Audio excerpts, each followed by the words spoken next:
PDP सदर और अनंतनाग से पार्टी की उम्मीदवार महबूबा मुफ्ती ने अमित शाह के बयान पर शदीद रद्द-ए-अमल जाहिर किया है। महबूबा मुफ्ती ने कहा है कि अगर अमित शाह 2020 को दफा 35A को हटाने की डेडलाइन मानते हैं तो वो रियासत के मुल्क के साथ रिश्ते के खात्मे की भी डेडलाइन होगी।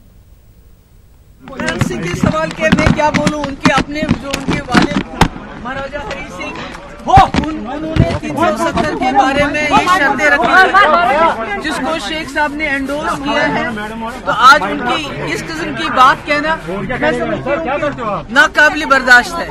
मैडम, आपने कल अमित शाह को जवाब दिया था, लेकिन आज उन्होंने कहा 2020 एब्रोकेशन ऑफ आर्टिकल जो है डेडलाइन होगी, तो समझ लीजिए जम्मू कश्मीर का मुल्क के साथ अलहदगी की भी वही डेडलाइन होगी।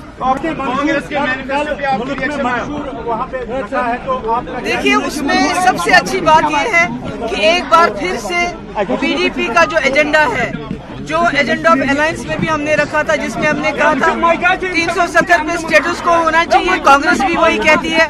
हमने कहा बातचीत होनी चाहिए, कांग्रेस भी वही कहती है। हमने कहा एस्मा को रिवोक होना चाहिए, आज कांग्रेस भी वही बात कहती है। इसका मकसद ये है कि जो जो बातें हमने एजेंडा ऑफ अलायंस में बीजेपी के साथ रखी थी, जो पीडीपी के एजेंडे का हिस्सा है, आज मुझे खुशी है कि कांग्रेस ने भी उन्हीं बातों को अपनाया है।